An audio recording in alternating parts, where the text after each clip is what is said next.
This podcast is sponsored by nobody. Hey dudes, welcome to Splat from the Past, the only 80s themed horror and sci-fi show where things could get totally radical.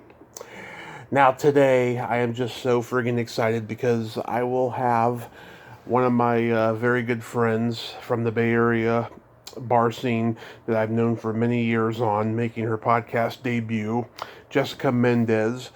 I've known her 13 years. We used to work together at the Swingin Door in San Mateo, and oh God, we got a long history there. We also hung out at the Lariat when she bartended there too. Later, during my fucking reckless drunk days, and she's seen me at my best and my worst, and it's going to be great to have her on today to talk about all of that stuff and just catch up. It's been a while, and it's going to be awesome to talk to Jess today.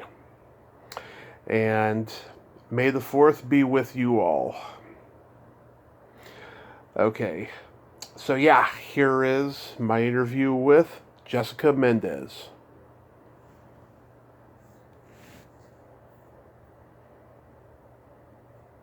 Hello.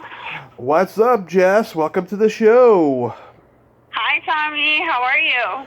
I'm doing pretty good. I am fully vaccinated, so I can't complain. That's great. So am I. I was one of the lucky first rounders, so I'm really happy. Yeah, I got my first one middle of March, and then I got my second one about 2 weeks ago, and I got the chills really bad from it. It was torture for about 24 hours both times, but yeah, I made it through. Oh, good. Well, I'm glad it wasn't that bad. You might go out for 1 second. I'm connecting you to my Bluetooth. Okay. Okay. Hold on. All right. Hello? Yep. All right. Yep. Perfect. Great. Yeah, so how have you been? How are things? Well, the last 4 years have been a crazy, crazy roller coaster ride. Been up here in Reading for 4 years. It's been 3 weeks. It's been 4 years and 3 weeks since I moved up here. And just doing the podcast constantly. I was going to conventions and events and stuff, and going out to LA a lot until the pandemic hit, and just been cabin fevered here. Yeah. Reading. Yeah, I have some family in Reading, so I can see how that could be cabin fever. I cannot stand living up here, I'll tell you, because in the summertime it is hot, and in the wintertime there is thunder and lightning that just scares me. And the fires during the summertime can happen a lot over here. It's just I just can't take it. It's boring over here. Yeah, no, Reading is a difficult place. It's okay to visit in the summer and go camping into the rivers and the lake, but other than that, I usually just drive through Reading to get up to where I'm from, and then I usually skip right over to get out of there. It is hot there. I know. I feel your pain. So you're going to LA and doing that's great. I think that's awesome. You'll be able to, all those events are going to start popping up here anytime. Well, I was, going out there a couple times a year, but I haven't, since September of 2019. And yeah, I'm just bored over here. I love doing the podcast, but it's just, I want to do more things. Yeah. No, I think you're on the right track, though. Since you're vaccinated, and it seems like a lot of people are on board with getting vaccinated as well. So I think you'll be able to start going to those conventions soon. I think those are all going to kick back up really, really soon. Yeah, I mean, they've been, rescheduling and canceling a lot of ones in California, but other states have been having them. I was talking to my friend about going to one that was in Vegas, and then there was another one in Arizona, another one in Oregon, just like driving distance from here. we're considering those possibilities. But yeah, Yeah, Oregon's a lot nicer too than Redding. That'll be fun for you. Oregon has way better weather and it's a lot greener.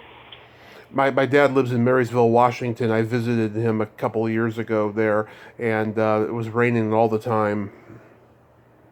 Oh yeah, well you have that. If you don't like the rain, see, I like the rain. I can handle that, but yeah, okay. Yeah.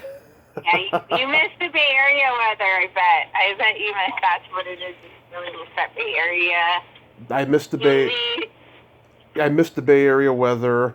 The last time I went out there was December of 2019, and I just could not believe. I felt like I was in the movie Blade Runner because it was just there was projects being built. It was very desolate. I just cannot believe how just how much of a Silicon Valley capitalist society it's becoming. Yeah, I mean it's like that everywhere. I mean there's apartments and condos everywhere. So this will be either surprising or not surprising to you, but the fish market on Norfolk. Yeah. Right. I don't know if you've heard about it, but they're going to close it down. They sold the property there and they're building condos. I remember about 2 or 3 years ago, the one in Palo Alto, I think, got closed down first or something like that. No, that was still open. Okay, I'm thinking of another one. So that was still open, so they're probably closing them at the same time, is what I'm thinking. Okay, I'm thinking of another one then, another location. Was there one? There's one in San Jose. Yes. There's one in Palo Alto. Right. And there's the one in San Mateo that I know of. Yeah, I'm sad about the one in San Mateo because, I drove by there throughout my entire childhood, Yeah. No, I know. That was like one of the only restaurants that was like really good, but it's been there for a really long time. Yeah, I know. Everything's Silicon Valley. Yeah. It's so crazy how you and I have known each other for 13 years now. It doesn't seem that long. To my kid's school and to daycare is about like 10 miles for me to drive, right? 10 miles. You would think it would take me, 20 minutes to do that, get there. No, it takes me an hour. Like this is pre-COVID. Yeah. It takes me an hour to do that. So I would have an hour commute to drive 10 miles. So, it's ridiculous. And it gets worse and worse every single year. Yeah. It's still nice. The weather's still nice, and I have to say, I know everybody's bored at home, and I know the pandemic has been stressful and hard on a lot of people. But it's been really nice not to have to commute, an hour and to have to sit an hour of traffic every day, 2 hours every day to get to and from work. Oh yeah, there was major traffic when I was there last time. I was on the bus, and it never taken me so long to get from San Carlos to San Mateo. I just could not believe it. Yeah, the traffic has gotten bad. LA's like that too, of course. Yeah, our whole world is just changing. It's scary. Oh, for real. It is. It's changing. Everything's bigger and brighter, too. I know. I mean, I started seeing signs of it, over 12 years ago, and it just got worse and worse. When they closed down Bay Meadows, that was like the first sign. Oh yeah, that whole area there, Bay Meadows. Like I just drove through there the other day. Mm-hmm. First time, and I was like, wow, it's like its own city in this one area. I've never been back there. I've never driven through there before, and it's like its own crazy little town area. There's stores in there. It's weird. It's a really weird little area in there. I don't even know how to explain it, but it's nice. It looks really nice. Everything's really clean cut, and it's like a nice area to live. I even looked up apartments to, when I was getting ready to move, and they were like $4,000 a month. Mm-hmm. Yes, like I'm not gonna do that, but it's crazy. Where do you work now? So I do a number of things. Yeah.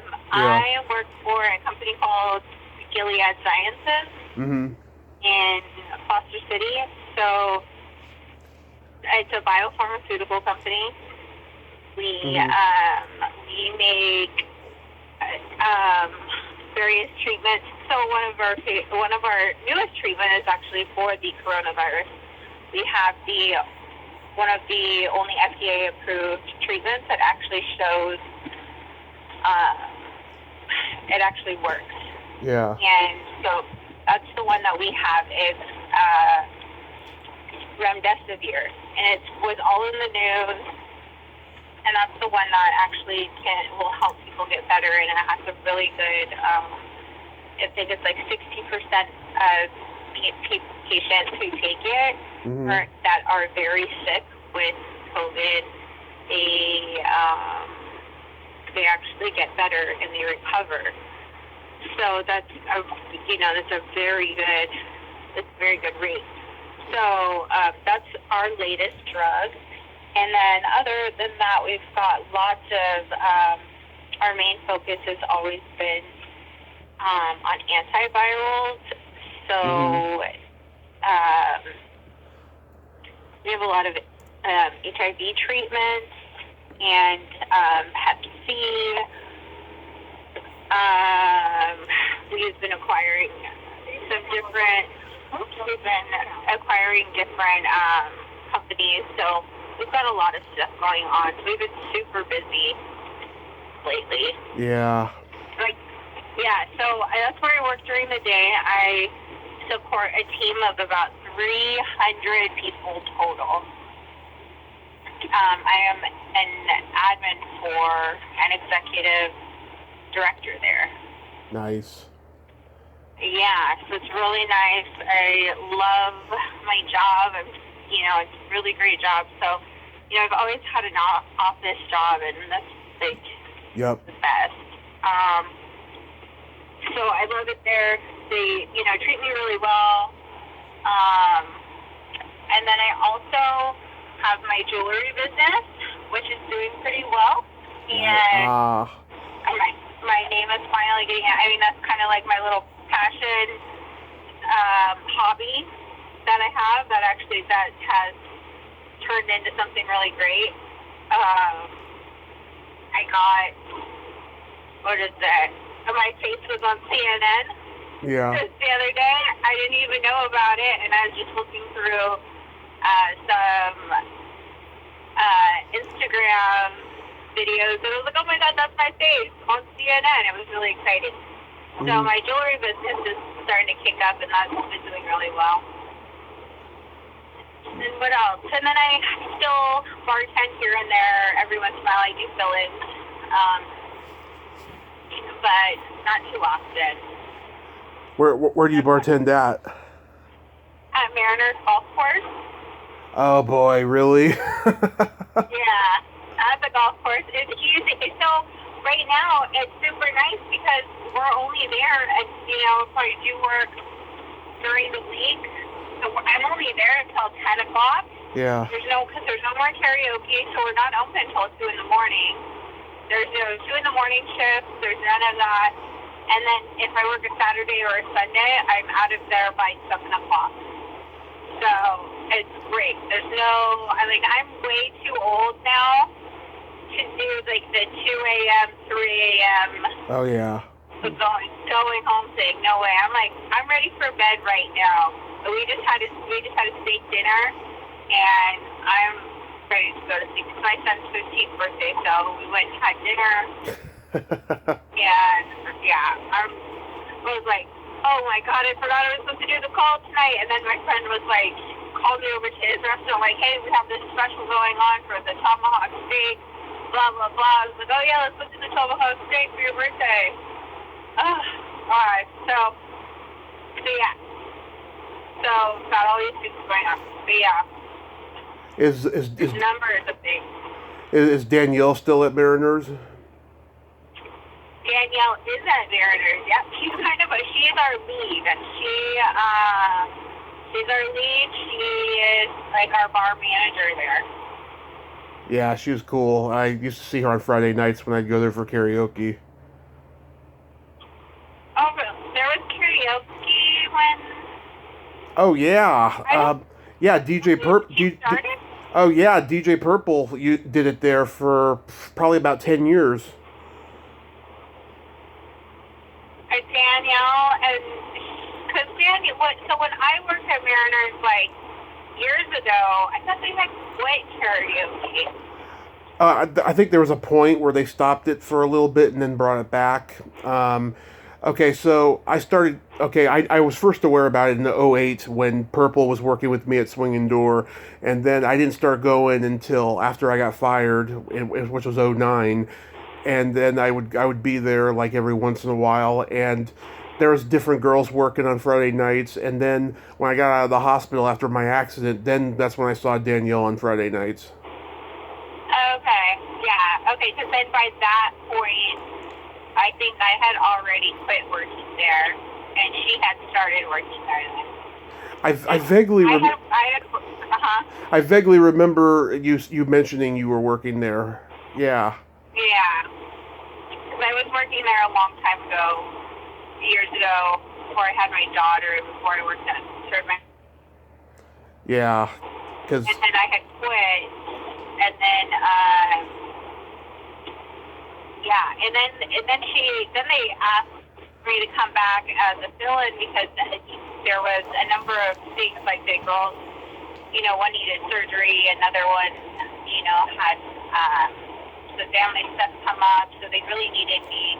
They really just needed somebody to fill in and back up for them.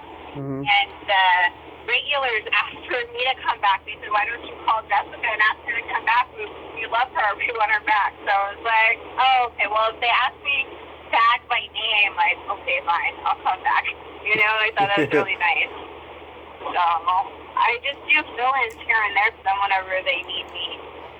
Do you ever work at the Lariat? So the Lariat's been closed down this entire pandemic, and I haven't talked to Justin anytime soon, so I'm not really sure if they plan on opening back up. I don't know. Yeah. Yeah, it's kind of a tough call with the Lariat. I'll tell you, when I got out of the hospital, I came back maybe a handful of times. I felt like everyone was on Elaine and Dan's side after the accident, and then some shady shit started to happen. And when I came back in 2018 to visit this one week, me and Dennis, we went to El Torito in Burlingame, and he told me that Elaine had been banned from the Lariat for doing something shady. And then I was like, okay, well, now you see, because no one believed me when I was telling people what she did. Why? What happened? I don't really know the full story. Well, okay, so she encouraged Dan to buy that SUV that we were in when we had our accident. That was from her brother Chris, and he had no insurance. He still didn't have his license back, but he lied to me and told me he did. And then the fundraiser happened at a couple of bowling alleys. And, me and my mom, we were supposed to get a lot of that money from that fundraiser, and we didn't get a penny from it. And she spent it all on her own, and God knows what else happened to it. And then Dennis told me, yeah, she stole money from Adriana, and then that's why she got banned from the Lariat. Oh my God. Yeah.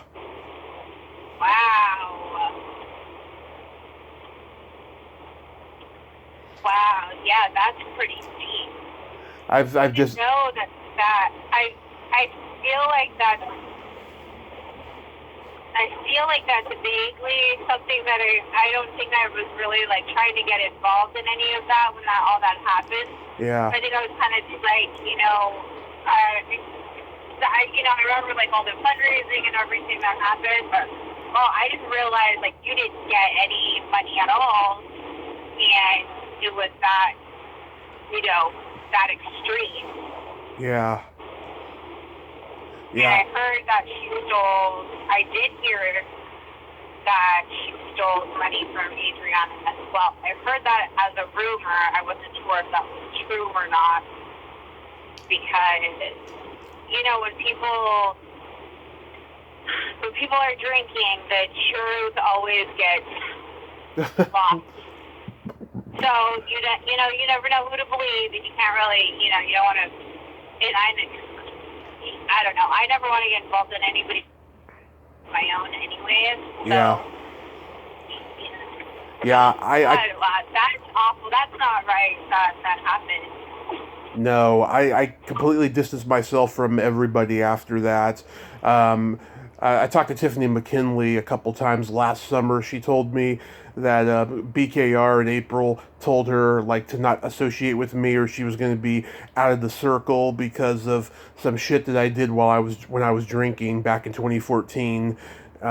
Stuff that I'm a little embarrassed to talk about, and I'm surprised in myself for doing it. But she took me over them, so I was happy about that.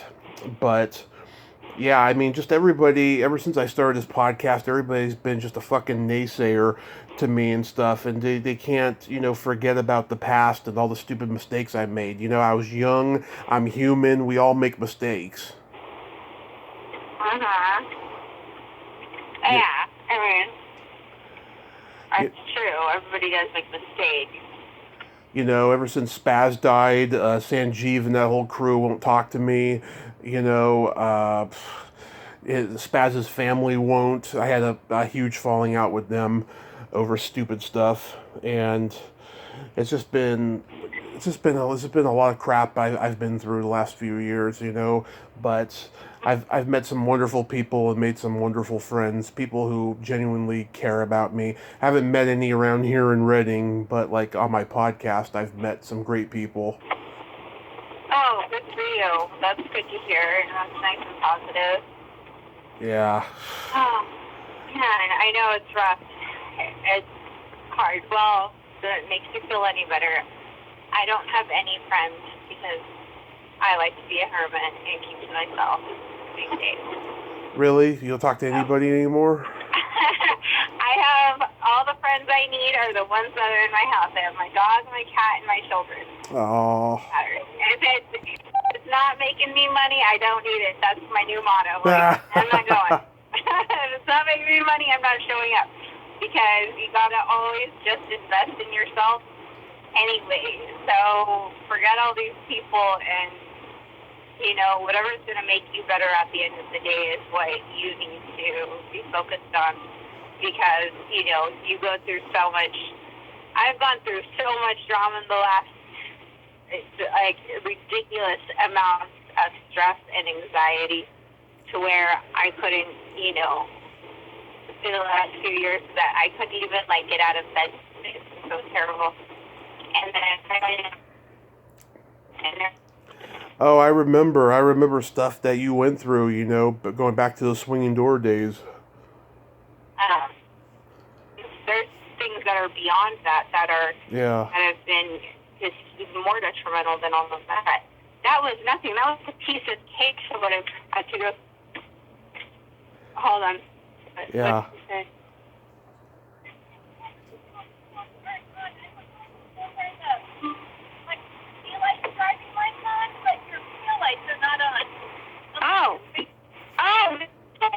Off. I'm sorry. Oh. Yeah, they shouldn't be out. Thank you. Hopefully you can edit that part out. It's your taillights are working. But yeah, it's my auto. My daughter must have switched that out of me. Yeah. Yeah. So you always. Yeah. So you're not dating anybody? No. I always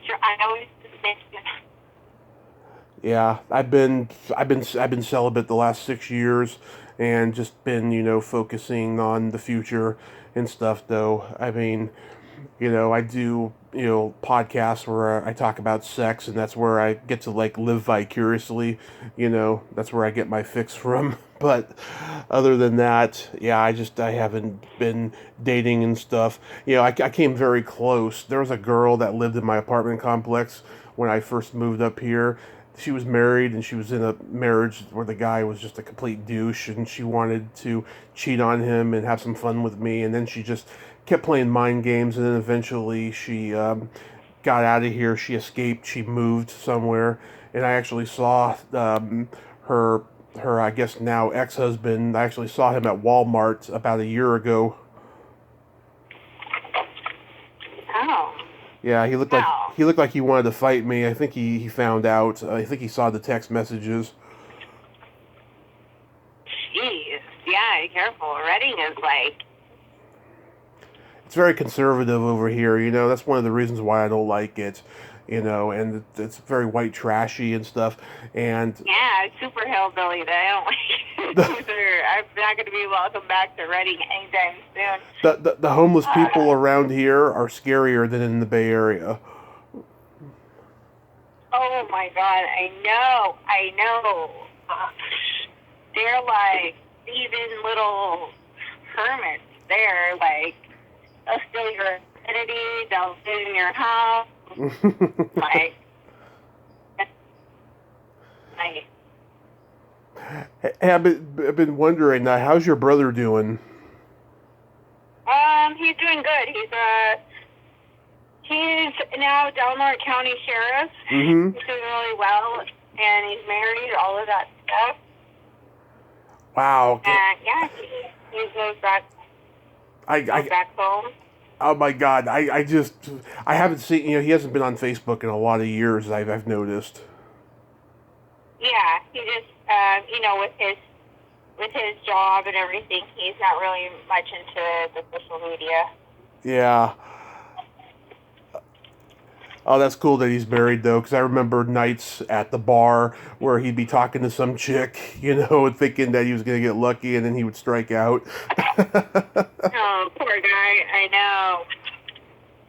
Poor guy. That's how it always is with him. Yeah. The last time I remember seeing him, he was seeing somebody. Did that girl end up being his wife? No, hold on, I have to go drop this off. Mm-hmm. No, take the food up too. No, he ended up getting married to someone else. Mm-hmm. He was with that girl for a long time, though, that you're talking about. But he ended up meeting someone else. She's Japanese, and so the cutest little half Japanese, half Europe little son. Yeah. And so she was here for a little while, and she was an au pair, I think, and that's how they met.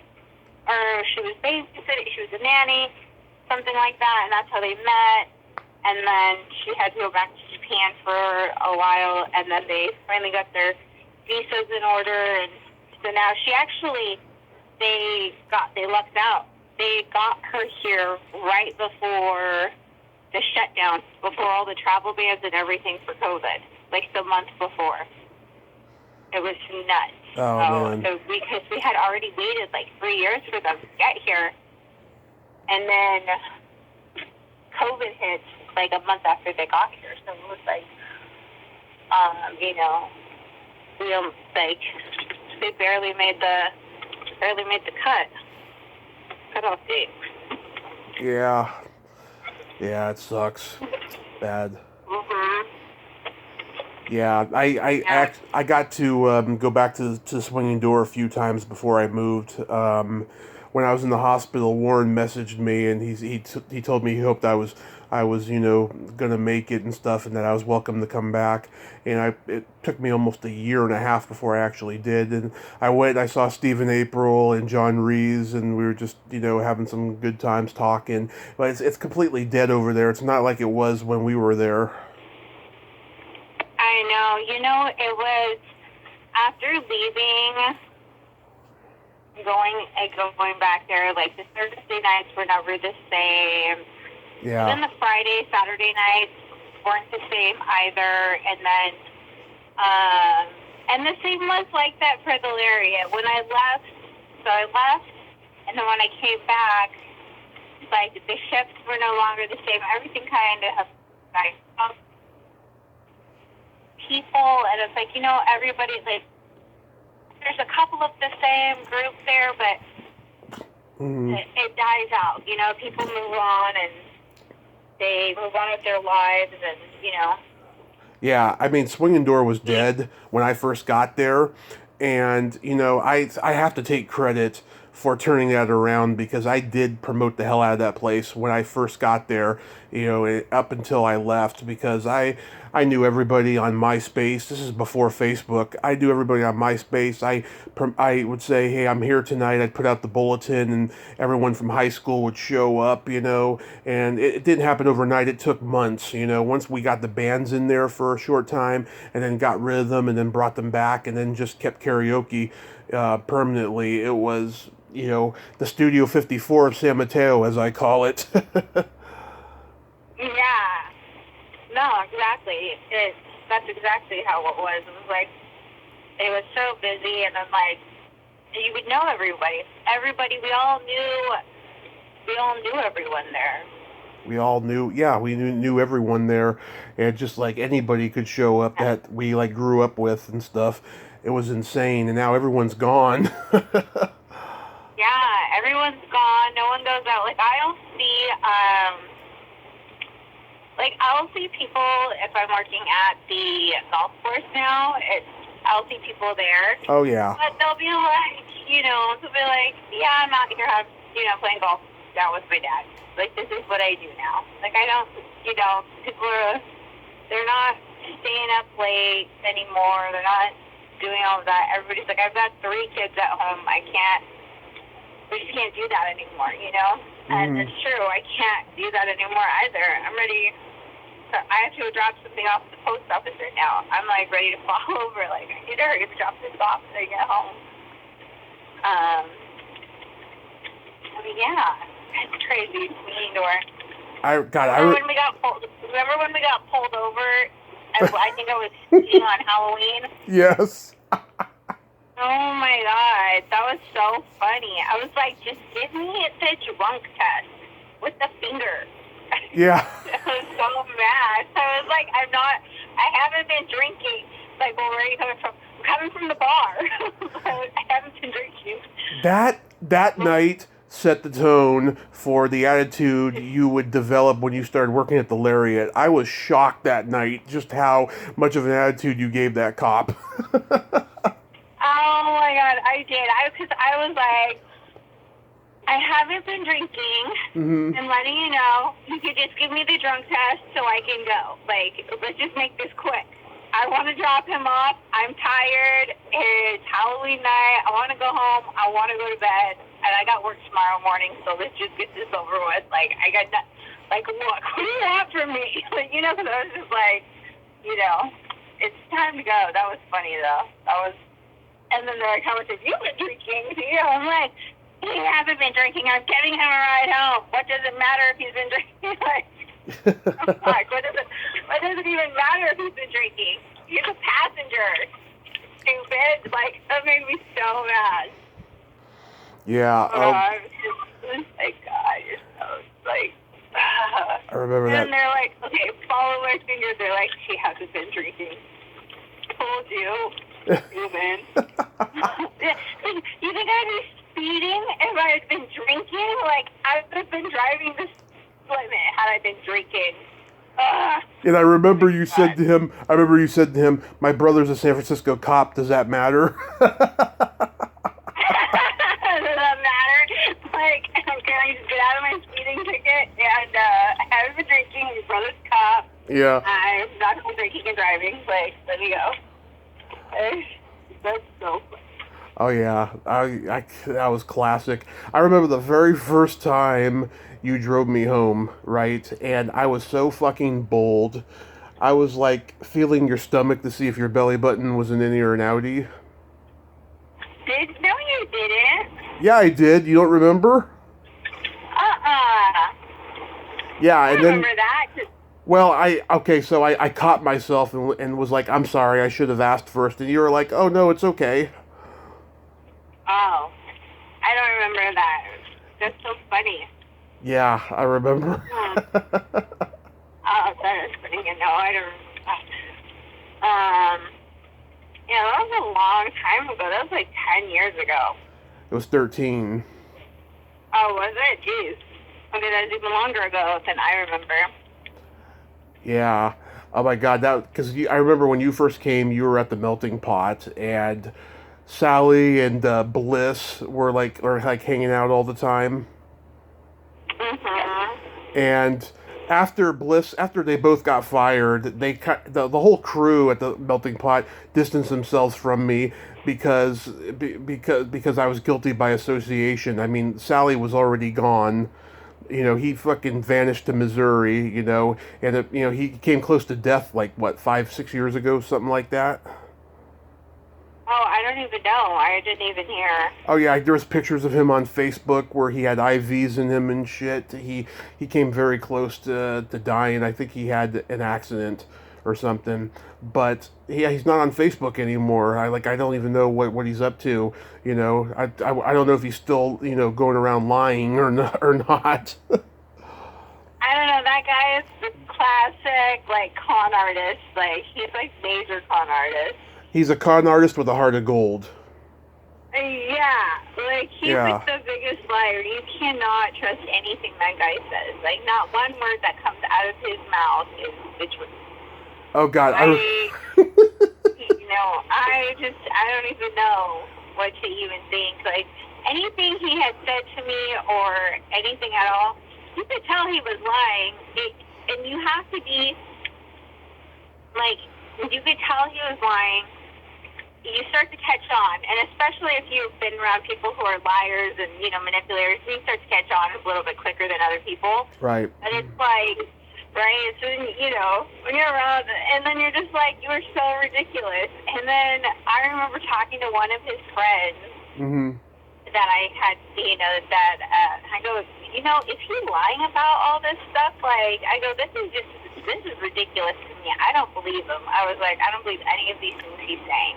This is just not right. And then he goes, you know what? He goes, I have to tell you a story. And so he has been lying to these girls. Yeah. Saying that he was training to be a sheriff. Yes, I saw him in uniform one night. He came into the door and he was like, Tommy, I made it into the academy. And then I remember a week after I got fired, I'm walking down the highway in Millbrae. Bliss picks me up. He sees me, picks me up, sets the record straight and says, Sally's fucking lying about, being in the academy. He fucking rented that from a fucking surplus store, that fucking piece of shit.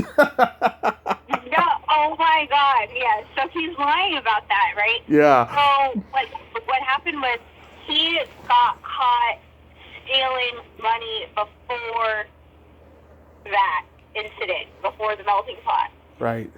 And he was in a sheriff's work program. So he was working for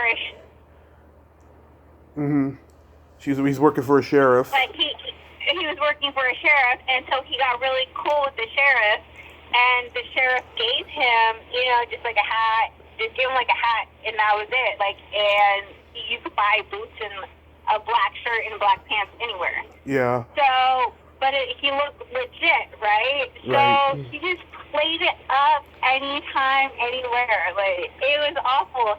He's lying to these girls all the way over in Ireland. They're like, why can't you hang out with us when we come to the U.S.? Like, we're... Yeah. I'm still in contact with the girl that he fixed me up with on a blind date. Yeah, he's just such a liar about like, who does that? Who lies about all that stuff? Like, I don't understand it. Well, I did go on a date with her, and they met on Craigslist, and she was wondering where he was because he had just left town. This was like in late January of '09. He'd vanished like a few weeks before that, and Yeah, I'm still in touch with her and stuff, and she still says to me, "Do you ever talk to Robert?" I'm like, "No, I haven't seen him." She was pretty pissed off that he vanished like that, though. Yeah. No, yeah, he just vanished into thin air, and then wouldn't talk to anybody.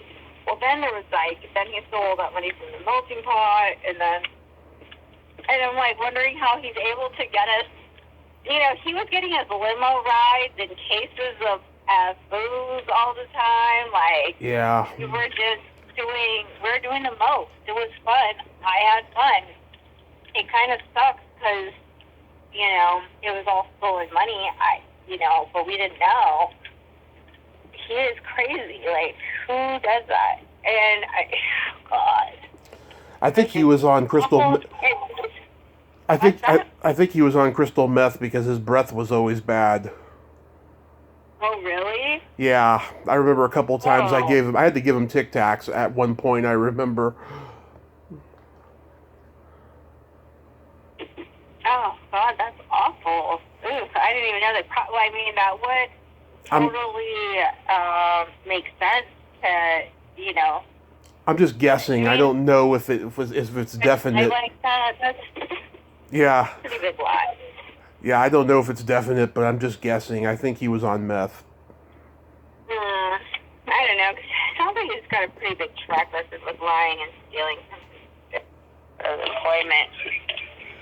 Yeah, I mean, those 2 years, I lived the life of someone who was like living 200 years. I mean, I experienced so much shit. I'm actually chronicling it for a book in the future because I just think it's a really weird and fascinating story about how, basically, I was hanging out at that place. I had nothing to do. Just moved back from Arizona after a lot of, domestic bullshit going on in Arizona, and I was trying to figure out what I wanted to do with myself. I was looking for constant validation from other people, and I just wanted to live my life because I had lost all that weight and that it was going to waste, so I don't regret it at all. I regret a lot of behavior, but I don't regret actually, experiencing all that because a lot of good stuff did happen from it, though. Yeah. You A lot know, of good stuff did happen. A lot of good memories and a lot of experiences. And you've got to take care out of it. you and Shanti are the only two bartenders from the door that I still talk to. Oh, wow. Yeah, It's crazy. Shanti is yeah, she left, I think, around the same time you got there, or just a little bit after. She was swindled out of money, and she just got up and left one night, and we've been really good friends. We get together whenever I'm in town and stuff, and she loves my sick sense of humor, so we get along great. Oh, that's really nice. Yeah.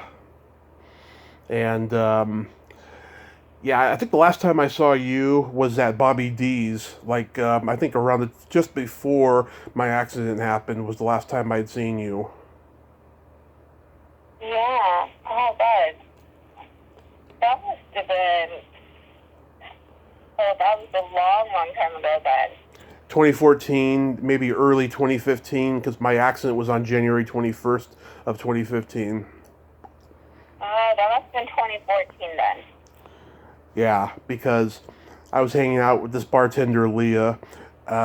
She was there for a while. She ended up bartending at the American Legion in San Mateo, and I used to go see her there and stuff. And she had a husband who was in the military, and he was gone all the time. And I hung out with the two of them a couple times when he was in town and stuff. And they were living over by Sunny Bray Elementary, and they were great, but they got out of San Mateo. They went to, I think, L.A., like Long Beach, I want to say, and she like cut herself off from everybody in San Mateo and stuff. There was this one guy I couldn't stand. But she used to hang out at Yuppies with him. His name was Victor, and I think that they were like in love with each other, but she took her husband over him, and stuff. Yeah. I will tell you this though. A month after I got out of the hospital, she came to visit me in the home that I was staying in because I was homeless during that time, and Oh. Mhm. yeah, from end of 2013 till moving up here in April of 2017, I was homeless and I was just couch hopping and stuff. So she came to visit me when I got back, when I got out of the hospital. She was drinking, by the way. She had like a bag full of booze on her, and I was just like, "Oh my God, why are you doing that?" And Wow. I don't know why she did that, and of course I can't drink anymore, so I wasn't drinking though, but I was under the influence of the pain medicine that they gave me and stuff, and we ended up making out, and she gave me head. Oh my gosh. Yeah, Well, hopefully your husband doesn't listen to your podcast. I don't even think she knows I have one, and I don't think she Oh. cares. I hope nobody knows. That's so funny. Yeah, I don't care if they do. I mean, I just. I just gotta be me. I gotta get stories out. I gotta talk about stuff. Yeah. Yeah, so I mean, and before the accident, me, her, and a bunch of guys, we would go to art galleries because I had heard that art galleries had free booze. We'd go there and they would have just bottles of Dos Equis and Heineken and stuff, and just look at art, pretend to be interested in art, and drink. Yeah. Yeah, I've never done that before. I don't know. they had there was a shop that was right next to Yuppies. It was like an art gallery. They would do that like once a month, right? So we'd go there, and then there was one across the street from Bucky's that I actually did not get to go to because I had my accident before I could go. And then there was one over by Sunnybray, close to their house, that ended up getting moved to Redwood City, and it closed down about I think 2 years ago. Hmm. I had no idea. Yeah, I mean, art galleries are around in the Bay Area, and a lot of the local talent who paints pictures. I'll be honest with you, they're not that good. They're just very amateurish looking. Cool. Yeah, I don't know. I don't know much about painting, or drawing, Yeah. so I don't know. I couldn't tell you. I don't think I've ever been to an art gallery, to be honest with you. Yeah, they're fun. I recommend them. Yeah. Yeah. I just so hoping. I don't even. Oh, shit. I'm getting tired of. Yeah, I don't even go out and drink or party anymore. I don't do any of that stuff. I'm just always, now, maybe before I'd probably do something like that, but yeah, I didn't even know. Back in my heyday, that would have been good to know. I would have saved a lot of money going to art galleries. Getting wasted. But I got all my booze for free anyways, because I knew all the bartenders at that point in time. Of course. Right. That's true. I didn't actually have to spend that much. I was hanging out at the Villa Roma during the last couple of years. I was drinking. That bar is like a fucking cult, I'll tell you. I was in some cult-like shit over there that it didn't seem like a cult at the time, but like in retrospect it was. Because it got to a point where they were just telling me not to associate with certain people and stuff because they're weird and just all this stuff. And then once my mom and I lost our apartment, I started staying at this one person's house who actually stopped going to the villa because she had a falling out with one of the regulars there and stuff. That's when I was immediately out of the circle, and it was a lot of drama and stuff. I went back twice after my accident, but that was that. That was when I was just like, I'm done with the San Mateo bar crap. I just can't do it no more because it's not worth it. Yeah, no way. That's not worth it. The drama is so... And San Mateo, for some reason, is very small, and it's very cliquey in San Mateo. And it's just San Mateo, it seems like. Not really when you get out of San Mateo. it's weird. It really is. Everyone's up in each other's business, you know? Yeah. For sure. Yeah. Okay, Tommy, I'm gonna have to let you go though because I have a march I have to go to tomorrow after work, and I need to go to bed and walk my dog. Okay. Well. This was nice talking to you. We've been talking for almost an hour. Jeez. Yeah. My shows are usually pretty long. I'll tell you. The longest show I've done is like 2 hours and 30 minutes. Holy cow! Okay, this must be short for you then. No, sorry, no. This One is of the like long. I never talk this long to people on the phone. Yeah. Okay, goodbye. Yeah. Oh my gosh. Well, this was great. This was nice catching up. Oh, can I tell you a joke real quick? Yeah. You know the difference between a golf ball and a G-spot? The golf ball gets hit. Close. The man rather spend 20 minutes looking for a golf ball. Oh, that's good. That's a good one. I'm going to share that when I go back to the golf course. You should. I'm going to. Because they're all a bunch of just, dirtbag guys. Oh yeah. Oh God. I remember when I used to go to karaoke on Friday night early, and Danielle was working. Right, there was all these guys. They're playing these dice games, and always yelling blowjobs, right? And like Danielle would like be a good sport playing along with it and stuff. So yeah, I know the Mariners crowd pretty well. Oh, that's good. Yeah, they're great. And they'd all go sing karaoke too. Yeah, so sometimes. Mm-hmm. Oh, that's so funny. Okay. Okay.